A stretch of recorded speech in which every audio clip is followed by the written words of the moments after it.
Welcome into another episode of Homegrown. In this week's episode of the series, we are joined by Brad Yoder. Brad, welcome into Homegrown. Hey, thanks for having me. Of really course. Appreciate you guys doing this. Of course, and we're glad to have you on. We got a couple real good avenues we can take this today, but first things first, for those that are tuning in to watch, let's just get a little background on you. Sure, so been with the program for a little while. I have a son that's going to be playing 12U this year, has been in the Jackson program for the most part. We had 1 year of a hiatus, but has been there from T-ball all the way up through. I had never had an anticipation of coaching. Tom Ertl, who's still a big part of the travel program, called me when I was in T-ball and said, "Hey, we need another coach. We'd be glad to do it." And I did volunteer. So it was the first time I got kind of stepped into the coaching realm. And ever since then, just been with the program, helping out, trying to volunteer my time and give back to the kids. And that has included you now moving up, and you're going to be helping out with the program at the varsity level, JV level. Yeah. Is that correct? Yeah. So I'll be helping Coach Eric and working with some of the athletes at the JV level to get them prepared for the next step to varsity. And you're not just dad, as some people see coaching. You have a background in baseball. You played at the next level after high school. Sure. So played him alone for 4 years. Was a role player for the most part, but learned a lot through that experience. Learned a lot what it took to play collegiate baseball, to play after high school, and then what it entails to get there, and then what it entails to stay there. So right on, and that's going to help. Obviously, you're hoping to bring that and help teach that with the younger kids you're with right now, as well as your son and the kids he's playing with, I'm sure.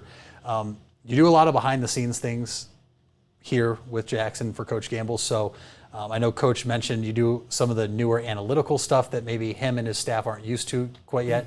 Just run us through that and how important it is that translates now as we move forward. Because we see it in Major League Baseball, we see it in college, we see it at showcases now with like a PBR, the showcase style things they do. So what advantage do you see in trying to incorporate that at this high school level now? Yeah, so I think at the youth age all the way up to the high school level, you have a variety of different programs out there, and everyone is trying to compete for.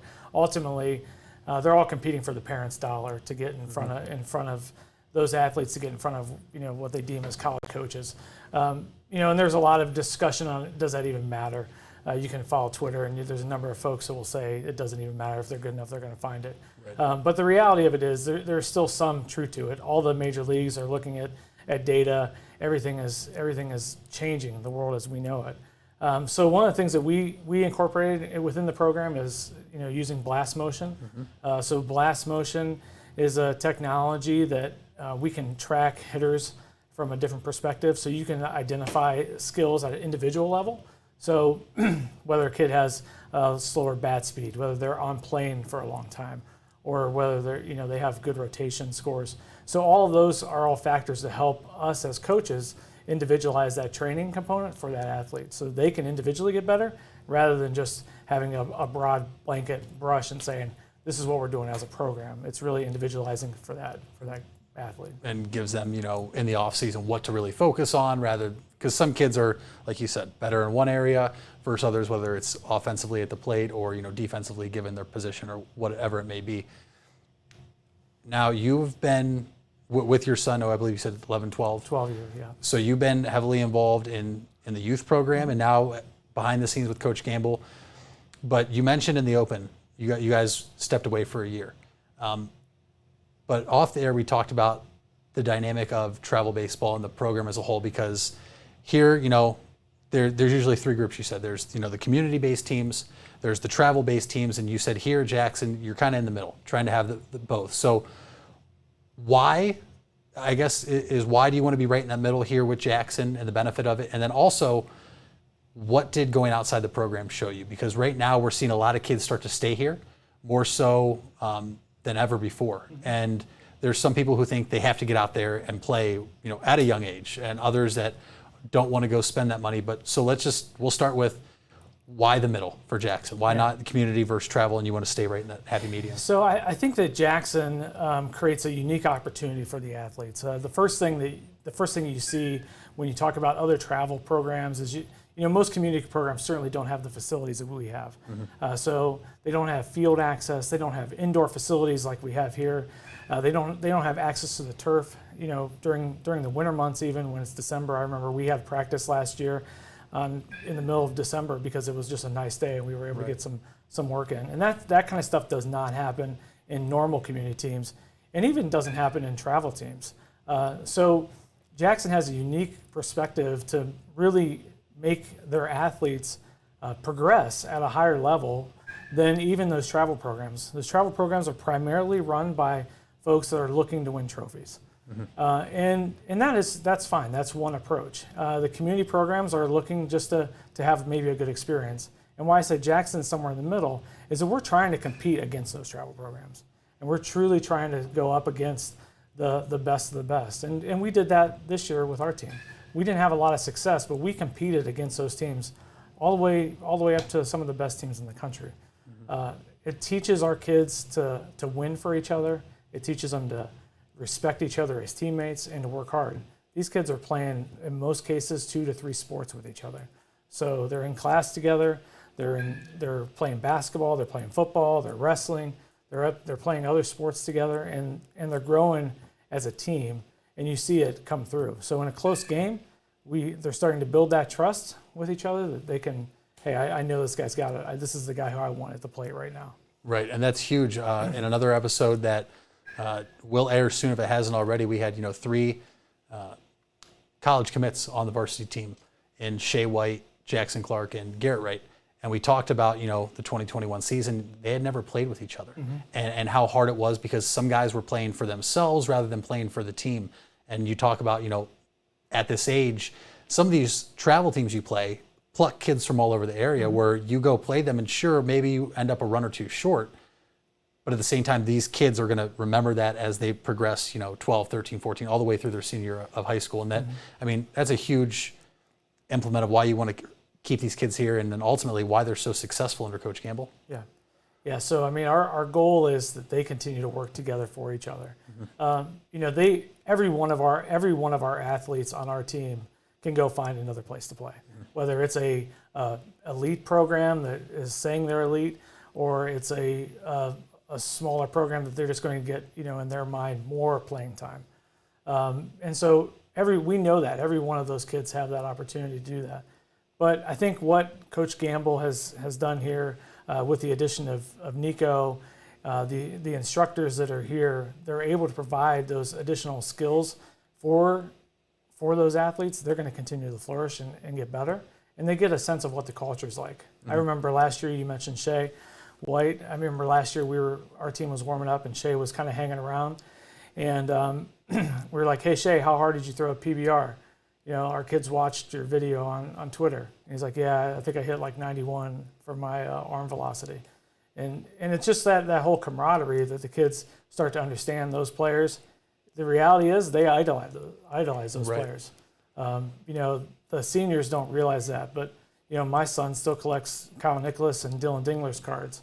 He's trying everything he can to get his hands on those, and that's something that wouldn't happen if you were playing for just your run-of-the-mill travel program. Right, absolutely. And I know me being a former alumni here, as well as teammates of mine, like you mentioned, Dingler and Kyle Nicholas and Gianni, who's behind the camera right now, we can all remember a point in time where those kids, maybe it's a night game under the lights, after the game, they all come onto the field and they want your autograph, right?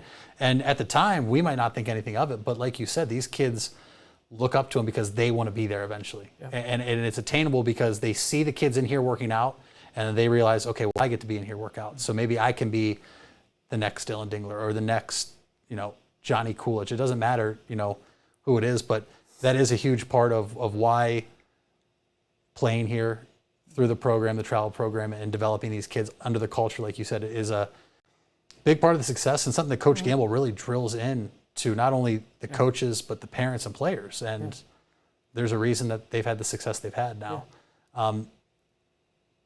So to those parents that maybe are watching this, that have kids, whether it's your son's age, younger or a little bit older, that are thinking about going out outside the program, and everybody has their own decisions to make. You don't want to tell someone how to do it, but what would you say to them if they're on the fence right now of, do I stay or do I go? Yeah, I think the number one issue that I see on the travel program is, especially within our program, there's a sense of, the purple and the gold and the A and the B kind of mentality. And unfortunately, I think in some of those cases, parents get caught up in the A and the B component. They get caught up in, I only want my kid to be on purple. And I would really challenge those parents at that time to say, is being on purple the right thing for your son? Because being on gold and playing every day might be the most important thing. Right. Because I haven't found a kid yet that says, I just like to come and not play. Right. So I would really challenge parents for that reason. And in some cases, maybe they're on gold and they're not playing a lot, and maybe going outside the program at that time to get more reps might be the right thing. Right. So I'll never question a parent's decision, but I would also hope that parents are thinking about it from a bigger perspective and a bigger lens and saying, you know what, I want my kid to play. I want them to continue to have fun, build confidence. And then as they get older, they're going to grow. They're going to grow more.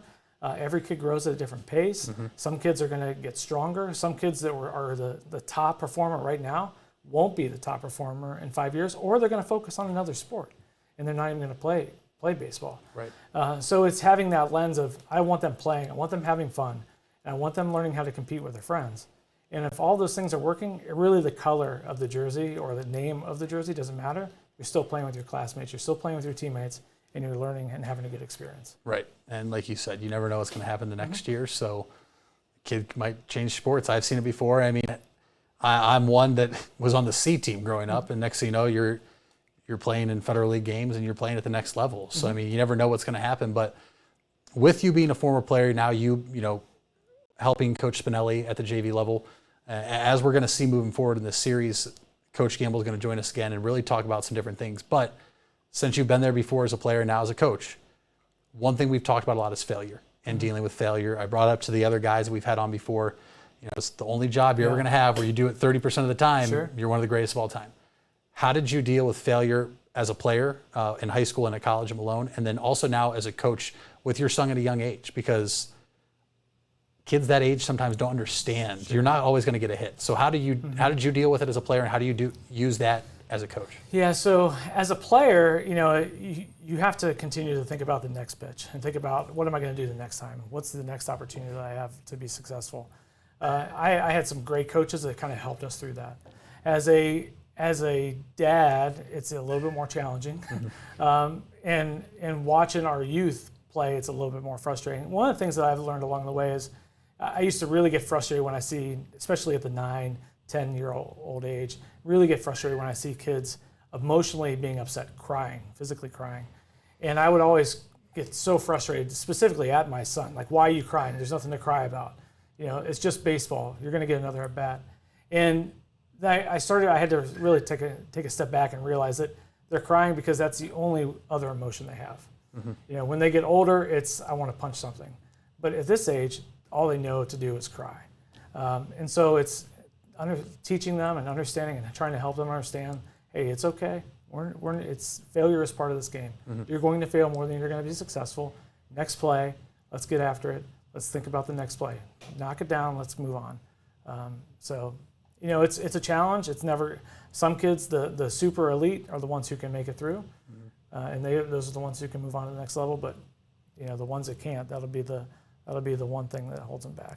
Right, and that they get taught that here at the varsity program. A lot of people only see what happens on the field, but a lot of things go on behind closed doors in the locker room here in the facility, and now you'll be a part of that moving forward. And excited to see how that goes for you. Excited to have you here, and want to thank you for hopping on this episode of Homegrown. Yeah, thanks. Of course. Appreciate it. Thank you for tuning into this episode of Homegrown. Stay on the lookout for another episode on the Jackson Baseball YouTube page and Jackson Baseball Twitter account. Until next time, we'll see you when we see you.